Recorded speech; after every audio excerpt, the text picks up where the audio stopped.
E aí, pessoal, pelo título do vídeo já dá pra ver que não é um assunto muito agradável, né, pra se dizer.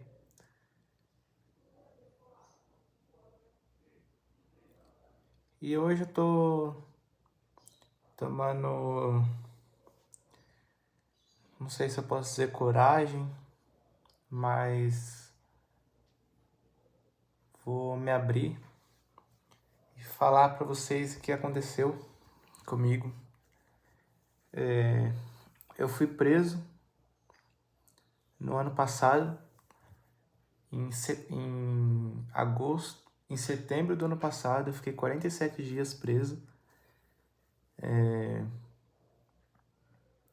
Aí muita gente vai falar, por que você está postando esse vídeo só agora? Porque eu postei esse vídeo. Só que eu acabei excluindo, não passou acho que 3 minutos. Eu decidi que ia ser uma coisa assim que eu não ia revelar, não ia tipo comentar, mas eu percebi que tipo é uma dor, quanto mais você esconde ela, mais você não mostra ela, é uma dor que te machuca mais. Então, eu tomei a iniciativa de repostar esse vídeo, né? Que no caso, o primeiro vídeo que eu já tinha postado, eu excluí. E excluí da galeria, né? Então eu podia estar, tipo, postando o mesmo vídeo que eu já tinha feito, né? Mas no caso eu não tenho ele mais. Mas assim, eu fui preso. Muita gente pode não acreditar, mas realmente eu fui preso. Tudo começou em 2023, pessoal. Eu acho que foi dia 20. Foi dia 20. Dia 23. Foi dia 23 de agosto de 2023. Fizeram um assalto na região da Zona Norte, Taipa, se eu não me engano. Não conheço, não faço ideia onde fica, não conheço. Só conheço agora por nome porque, né, foi feita essa acusação contra mim e meio que acabei conhecendo esse lugar, o nome, por conta disso. Aí fizeram um assalto. Nisso que fizeram um assalto, parece que o cara ele tinha o mesmo nome do que o meu. E o nome da mãe dele também era o nome da minha mãe. E por meio de fotografia, entraram no álbum lá da Polícia Civil, que eu acho uma coisa muito sem nexo, uma coisa sem sentido. Eles têm tipo uma foto da pessoa sem autorização da pessoa. Porque eu acho que isso daí é contra, né? Acredito que seja contra, né? Você tem uma foto de uma pessoa sem, né? Aí eu fiz um boletim de ocorrência quando eu fui em 2017, se eu não me engano, acho que foi 2017 a 2018. Eu tinha sido roubado, né? No caso, furtado, né? Tinham roubado a minha carteira. Eu tava, acho que indo entregar currículo na época, eu tava na região do centro, de São Paulo. Pra quem não sabe, eu sou de São Paulo, eu moro na região centro, né? Região sudeste, sul. Eu moro na região do Ipiranga, Sacomã. Então, aí eu fiz esse boletim de ocorrência. Nisso que eu fiz o boletim de ocorrência, porque, né, roubaram minha carteira, lá tava meu RG, meus cartões de crédito, aí meu bilhete único, né, o passe escolar. Aí eu fiz o boletim, nisso que eu fiz o boletim, falei assim, tá tranquilo, né, fiz o boletim, ninguém vai se passar por mim. E o tempo foi passando, os anos foi passando, né, na época eu tinha o quê? Acho que 18 anos. Aí, em 2023 fizeram isso, e olha só que coisa doida, rapaziada. O assalto foi feito em 2023. Fizeram essa acusação contra mim. Vocês sabem que dia chegou o mandado de prisão pra mim? Chegou o mandado de prisão, oficial de justiça entregou na minha casa dia 1º de setembro do ano passado, 2025. Então eu fiquei 2023, 2024 e 2025 foragido, né? Procurado sem nem saber. Então, a qualquer momento eu podia ser preso na rua, sei lá, andando de carro, de moto, andando a pé, numa abordagem, numa blitz. Qualquer momento eu podia ser preso. Eu fico pensando como que minha mãe ia ficar sabendo que eu fui preso, sem nem ela saber que eu estava preso e por que eu seria preso, né? Então, é uma coisa assim que chega até a ser assustador, né? Assustador, bizarro, né? Aí, no dia 1º de setembro, que foi numa segunda-feira, eu me lembro que foi, não, eu tô gravando o vídeo é que aqui não tem relógio, mas tô gravando o vídeo na parte da manhã, agora deve ser umas 8 horas, 8h30. Nesse mesmo horário, no dia 1º de setembro de 2005, o oficial de justiça trouxe mandado de prisão. Falou que era mandado de prisão para o Wesley, né? No caso sou eu. E quem atendeu ele foi minha mãe, né? A minha mãe ficou, né, assustada, né? Aí ela me chamou para conversar, né, com o cara, o oficial de justiça. Eu perguntei para ele, eu falei assim, ué, como assim mandado de prisão para ele? Aí ele falou para mim que eu que teria que saber, foi ignorante. Ele foi ignorante, arrogante. Falou que eu que teria que saber e eu tinha 10 dias para me apresentar no fórum. Pois é. Aí vem a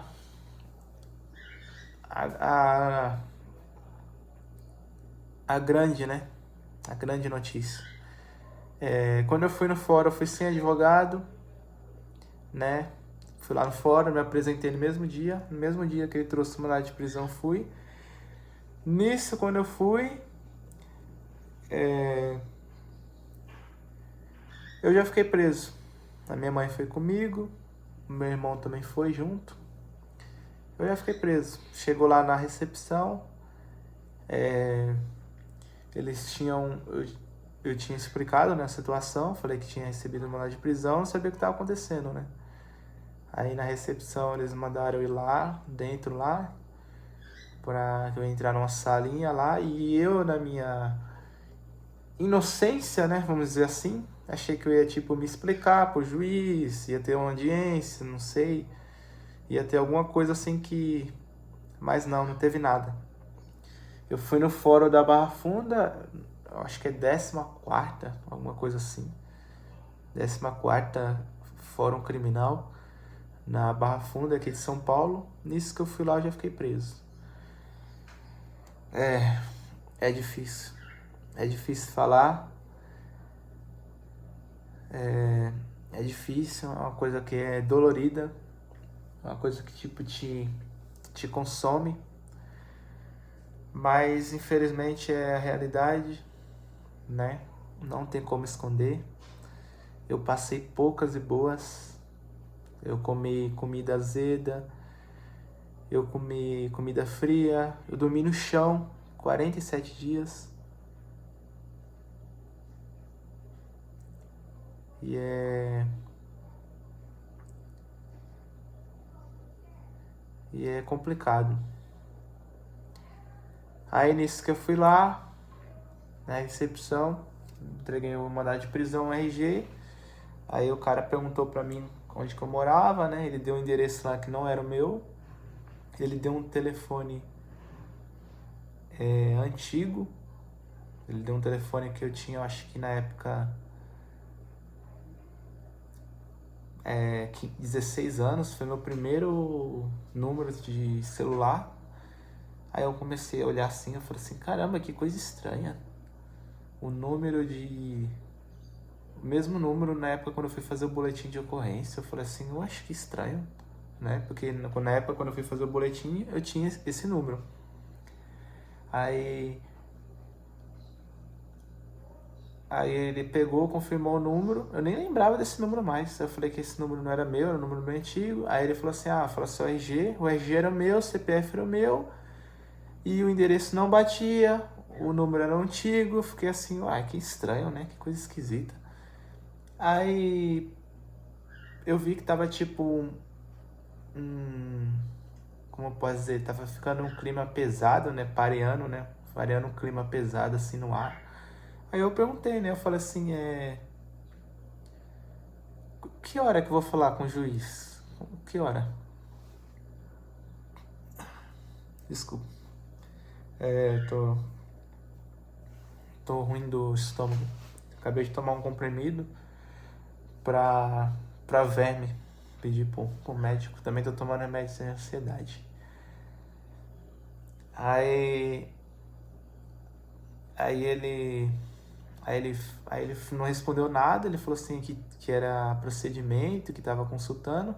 Aí eu olho pra trás assim, tinha 3 policial militar olhando pra mim e ficou um clima estranho. Eu fiquei assim, oxi, que coisa estranha, os policial olhando pra mim. Ué, será que eu vou ser preso? Né? Eu comecei a tipo ter esse pensamento, né? Aí eles ficavam olhando pra mim, depois disfarçava, depois ficava tipo olhando pra mim, depois olhava pra recepção. Eu tive uma leve impressão que as pessoas que estavam lá no fórum, não sei se foi por causa de mim ou se já era de outro caso, mas parecia que eles estavam dando risada de mim. Pra vocês terem uma ideia, eu senti essa sensação que eles estavam tipo tirando sarro assim, ó, tipo dando risada. Não sei se era de mim, não sei se era de outra coisa, mas eu tive essa impressão, né? Aí, beleza. Passou acho que uns 2 minutos, 3. Aí ele se levanta e fala, ó, tá o seu RG, tá não sei o quê, e pode sentar aí. Aí eu peguei, tudo sentei. Aí do nada, o policial pega aqui no meu ombro e fala, ó, a partir de agora você tá sendo conduzido. E eu tipo, sendo conduzido? Como assim? Ah, que você tá preso? Eu falei assim, preso? Preso pelo quê? Aí ele, não sei, você vai ter sua audiência de custódia amanhã e você vai ter, pode permanecer em silêncio. Eu falei assim, oxe, como assim? Por uma coisa que eu nem fiz. Aí eu comecei a chorar, né? Comecei a chorar, tive minha crise de ansiedade, tive minha crise de angústia, de depressão, comecei a me debater, comecei a suar frio. Aí eu expliquei, né, a situação, falei pra eles que era uma injustiça, eu era trabalhador. Aí, pra vocês terem uma ideia, eu tava com a mochila do meu serviço, que eu trabalhava na Sabesp. Tava com a minha mochila, até mostrei pra ele a mochila, o meu crachá, tudo, porque eu ia ir lá de manhã, porque eu tinha conversado com o gerente que eu tinha um assunto pra resolver e eu ia entrar à tarde. Nisso, eu já nem votei, né, no caso. Aí veio conversar comigo uma advogada do estado. Ela falou pra mim que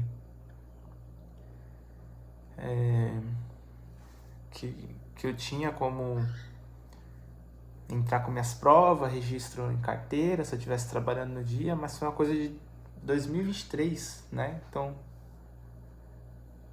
né, qual é a possibilidade de eu ter um registro daquele dia? E para acabar de acertar, eu trabalhava na Sodimac, né? Então, o assalto foi dia 23 de agosto de 2023 e eu comecei a trabalhar na Sodimac dia 25 de agosto de 2023. E tinha passado que 2 dias, né?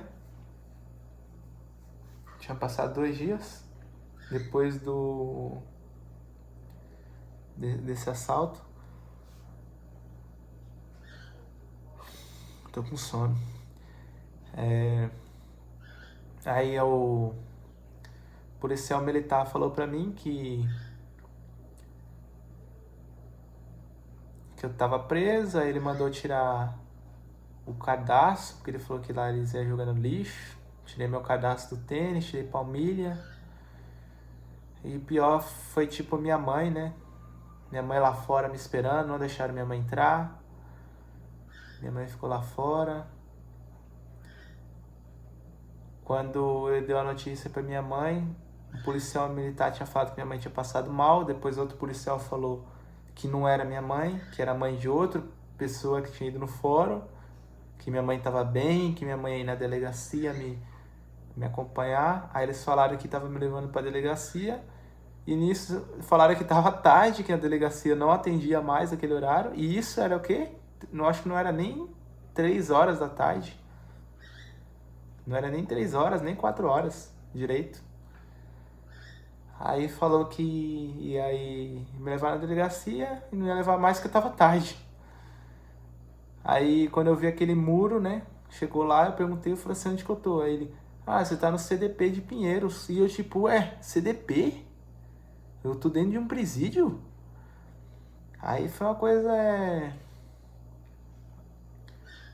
acabou, né? Acabou meu chão, acabou meu mundo.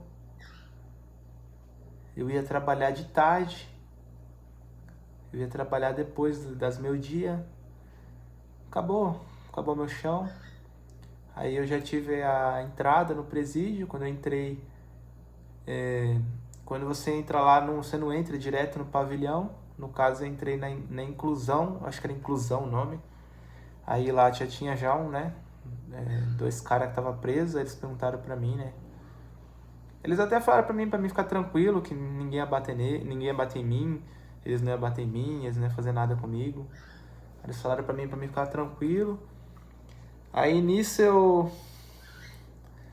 ficava ali com a cabeça martelando, cabeça quente, pensamentos, cabeça quente, ficava ali.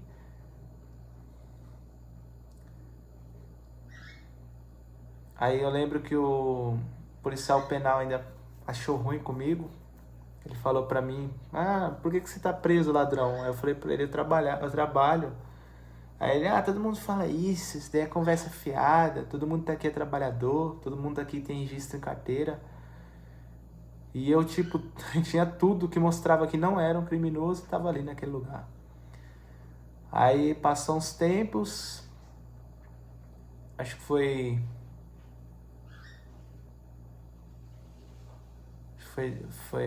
1 semana e meia, passou uma semana todinha que eu fui pro CDP lá de Pinheiros, no mesmo dia que eu fui no fórum, que foi na segunda. Aí passou outra semana, acho que foi numa quarta-feira, na quinta, veio uma advogada falar comigo, que é uma advogada da família, né? Que ela já era cliente da minha família de antes. Aí ela veio falar comigo, aí nisso ela falou pra mim que eu podia pegar 6, 7 anos de prisão, que perguntou. O vídeo acabou pausando porque acabou o armazenamento do meu celular. Mas aí, voltando ao assunto. Aí a advogada foi lá, perguntou pra mim se eu conhecia os criminosos. Aí falou que eu podia pegar 6, 7 anos de prisão. Aí eu falei pra ela que eu não conhecia ninguém, que eu tinha ido no fórum, que eu não sabia que eu ia ficar preso, porque eu não cometi o crime, então como que eu ia ficar preso por uma coisa que eu não fiz? Aí ela falou pra mim que o caso era muito antigo, eu falei pra ela, tem que ter alguma coisa que prova isso daí que não fui eu, porque não fui eu. Tem que ter uma imagem, tem que ter alguma coisa que mostra, mas não tinha nada. Ela falou que as imagens das câmeras já tinham sido deletadas, porque é uma coisa de 3 anos atrás. E ela falou que ia fazer de tudo pra mim sair. Aí o tempo foi passando, né? Aí quando minha mãe foi fazer a carteirinha pra ir me ver, ela não conseguiu, porque tinha que ter residência fixa, no caso. E a minha mãe também ela é analfabeta, então ela não sabe ler e escrever. Então ela também não conseguiu por conta disso. O meu irmão mais velho conseguiu, mas no dia que ele conseguiu foi na mesma semana que eu ia ter minha audiência. Então, minha audiência foi nessa semana e o meu irmão conseguiu na mesma semana. Aí no dia que ele conseguiu, eu já tinha ido embora, já tinha saído, né, do presídio. Mas assim, eu só consegui ter contato com minha família através dos familiares dos presos, que eu passava, né, o número da minha casa, no telefone fixo. Eles ligavam para minha mãe através dos familiares dos presos, né? As mulheres dos presos, as irmãs, os pais dos presos, os irmãos. Consegui ter contato através disso, pra vocês terem uma noção. E é uma coisa assim, desumano. Banho frio, sede, fome, dormia no chão. Lá tem diversos bichos, muquirana, percevejo. Dormia no chão. Nossa, era horrível. Era horrível, era uma coisa assim, tipo... eu ficava assim me perguntando, como que pode, né? Aí até os próprios presos ficavam assim, comovidos, né? Eles olhavam, caramba, você não tem gíria de criminoso, você não tem vocabulário, você não tem nem aparência, ó, olhando pra mim. Aí eles falavam pra mim, no dia da audiência, o juiz vai ver que você não é bandido, só de olhar pro seu cara. Aí eu não sabia se eu ficava feliz ou triste, né? Aí o tempo passou. Aí eu não tinha nada que mostrasse que era eu. Aí foi passando os tempos, até que chegou no dia da audiência, né? Chegou no dia da audiência, a vítima chegou lá para me reconhecer. Aí ele disse que não era eu, falou que o marginal, né, o criminoso tinha tatuagem. Falou que ele tinha tatuagem, falou que ele era bem mais moreno do que eu e não tinha nada a ver. Isso me deixou muito, né? Me deixou muito assim, feliz, né? Esperançoso, porque ali você não me reconheceu, não é eu, então. Aí depois chamaram outro cara, também falou que não era. E nisso, o juiz perguntou pra mim, né? Se eu tinha passagem, eu falei que não. Se eu já tinha sido preso, eu falei que não tenho tatuagem. Aí ele falou pra mim que eu estava sendo absolvido, que se tratava de um erro, porque o erro foi por fotografia, um erro do delegado, porque isso daí podia ter me trazido, diversas complicações. Vocês não têm noção. Eu ficar preso, sei lá, 6, 7 anos por uma coisa que eu nem fiz. Então ia ser uma coisa que tipo, ia destruir minha vida, né? Porque já ia começar por aí. Eu ter essa passagem, esse artigo de criminoso sem ser. Então essa é uma coisa tipo, ia me destruir. Aí ele falou pra mim que tudo se tratava de um erro do sistema e eu ia ser absolvido. Aí beleza, pois bem, fui absolvido, né? Eu saí dia 17 de outubro. Quando eu saí do presídio, aquilo ali pra mim parecia que eu tava entrando no céu. Parecia que eu tinha saído do inferno e tava entrando no céu, porque foi uma coisa assim, bizarro, foi uma coisa bizarra. As portas se abrindo, eu comecei a ver a luz do sol, os carros passando, comecei a ver, né, as pessoas andando assim. Eu falei assim, como que isso é incrível, fascinante. Às vezes a gente reclama da vida, né? Eu nunca fui de reclamar da vida, eu sempre fui uma pessoa que tipo... como que eu posso dizer? Sempre fui batalhador, né? Comecei a trabalhar cedo, comecei a trabalhar com 15 anos. Com 15 anos eu comecei a trabalhar na Lava Rápido. Depois do Lava Rápido eu fui jovem aprendiz, depois de jovem aprendiz eu trabalhei na Sodimac, depois eu trabalhei na Sodimac, trabalhei na Sabesp. Então, tipo, eu sempre fui uma pessoa batalhadora, né? Sempre corri atrás, sempre busquei o meu melhor, né? O progresso, sempre busquei minhas coisas. Aí eu vendo aquilo, a luz do sol, os carros, as pessoas passando. E no dia quando eu saí, tinha um monte de presos, né? Tinha um monte de familiares dos presos que estavam lá, esperando eles, né? As mães, os pais, as esposas, os filhos. Aí quando eu saí, né, na hora da audiência, a advogada falou que meu irmão ia me buscar, né? Meu irmão mais velho. Ele ia me buscar de carro. Quando eu saí lá, meu irmão não tava lá. Meu irmão não tava minha mãe, não tava ninguém. Aí eu fiquei, ué, e agora pra mim ir embora? Porque eu nem tava com cabeça. Mesmo se eu pegasse um ônibus, que eles falaram que o alvará de soltura, eles falaram que ele serve como bilhete único, né? Eu não sabia disso. Mas se você chegar no motorista e mostrar, serve como bilhete único. E no metrô. Se chegar no metrô também serve como bilhete único. Eu não sabia disso. E como que eu ia voltar, sabendo que eu nem sabia onde que eu tava? Eu sabia que eu tava em São Bernardo do Campo, né? Porque eu tinha sido transferido de Pinheiros para São Bernardo. Aí bateu aquele, né? Aquele desespero, né?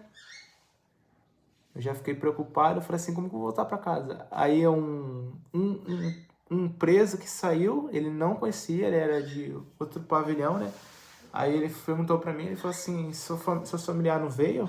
Eu falei assim, não. Ele falou assim, os meus também não veio, eu acho que eles não vão vir, porque é muito longe de onde que eu moro. Aí tinha uma mulher que viu nós dois, né, parado lá, elas perguntaram, elas falaram assim, vocês estão esperando seus familiares? Aí eu falei assim, a gente estamos. Aí elas falaram assim, você quer que a gente chame o Uber pra vocês ir embora? Aí eu falei assim, deixa eu ligar pra minha mãe primeiro, né? Aí ela chamou o Uber, o cara foi. Aí depois aí eu liguei pra minha mãe. Depois eu liguei pra minha mãe. Aí, desculpa que eu tô ruim do estômago, tô estufado. Aí eu liguei pra minha mãe atendeu, ela ficou, nossa, minha mãe ficou muito feliz de saber que eu tava saindo, né, ia voltar. Aí ela falou pra mim que ia chamar o Uber pra ela ir me buscar. Porque ela não conseguiu chamar pelo celular dela.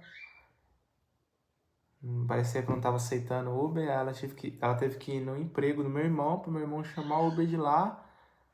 Pra de lá, ela ir pra lá pro presídio. Aí eu fiquei esperando, né, na rua. E foi um momento assim sombrio, porque eu fiquei na rua e tava de noite, quando foi dado o alvará, era 5 horas, eu acho. Era 5 horas, só que eu saí do presídio às 5h30 por aí, já tava anoitecendo. Aí já tava de noite, eu fiquei ali, eu acho que minha mãe me buscou, acho que eram umas 7 horas da noite. Então, tipo, demorou muito. Acho que eu fiquei umas 2 horas ali esperando. Nossa, quando eu voltei pra casa, eu não tava nem reconhecendo minha casa. Eu fiquei 47 dias lá. Fiquei 47 dias preso. Não tava nem reconhecendo minha casa, pra vocês terem uma noção. Aquilo ali pra mim foi um sonho, rapaziada. Sério, foi um sonho. É uma coisa assim, é como se você tivesse morrido e nascido de novo, né? Aí, aí eu fui embora, voltei pra casa. Pois bem, quando eu retorno pra ir, acho que eu tinha ido no fórum de novo, né? Que tem que assinar lá pra dar baixa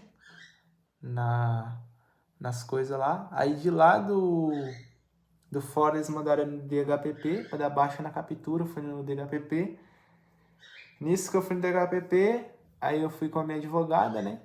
Aí, pois bem, no caso, a minha advogada falou pra mim que tinha se iniciado outro inquérito contra mim. Pra vocês terem noção disso. Outro inquérito. Aí o tempo passou, depois de uns 5 meses ela entrou... Nem foi ela que entrou em contato, né? Fui eu que entrei, né? Perguntando sobre o inquérito, tudo.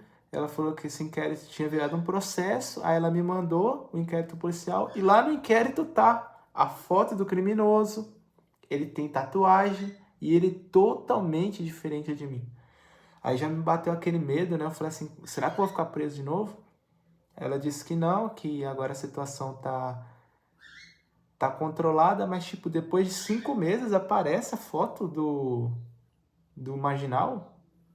E na audiência, a própria vítima falou que ele tinha tatuagem. Então, tipo, realmente ele tinha tatuagem. Porque no inquérito tá lá. Ele tem a tatuagem escrito o nome da minha mãe. Que o nome da mãe dele também é o nome da minha mãe. Ele tem a tatuagem. Pois bem, aí o nome da mãe dele também, o nome da minha mãe, tinha acabado o armazenamento de novo, rapaziada. Eu vou ter que encerrar o vídeo porque vai ficar acabando, aí eu tô limpando o celular, armazenamento, aí acaba, limpa, acaba, limpa, acaba. Aí eu vou finalizar o vídeo e vou trazer outro vídeo depois com mais detalhes. Aí, pois bem, depois de 5 meses aparece as provas. Provas que não tinha na época quando eu tava lá preso, no dia da audiência, e depois que eu tô em casa aparece. Sinceramente, eu tinha um máximo de orgulho da Polícia Militar, eu sempre fui uma pessoa... Sempre fui uma pessoa ali que, né, defendia, apoiava. Sempre eu tinha aquele, né, aquele carinho, aquela dedicação pelos policiais. Mas infelizmente depois disso eu não tenho mais essa consideração. Eu acredito que tudo isso aconteceu por questões de você moro na favela, né? Mais fácil, né? Moro na favela, então todo favelado é bandido, mesmo eu não tendo essa índole, né? De ser bandido. Eu faço faculdade, eu trabalho, eu sempre trabalhei. Mas ali, pelo que eu entendi, a minha foto estava na lista de suspeitos da polícia por se tratar de uma pessoa que mora na favela. Então foi preconceito, foi vítima de preconceito. E agora o que me resta é correr atrás, né? Correr atrás da indenização desse prejuízo. Porque isso eu perdi meu emprego, perdi minha faculdade, perdi minha vontade de viver. Não sou uma pessoa como eu era antes. Hoje eu sou triste, hoje eu tenho medo das coisas, hoje eu fico pensativo, hoje eu fico oprimido. Pois bem, então a única coisa que eu ganhei nesse lugar foram isso: mágoas, cicatrizes, traumas, medos. E eu vou trazer outro vídeo depois com mais coisas. Então, é isso, pessoal. Obrigado até quem acompanhou até aqui agora. Compartilhem e se inscrevam no canal.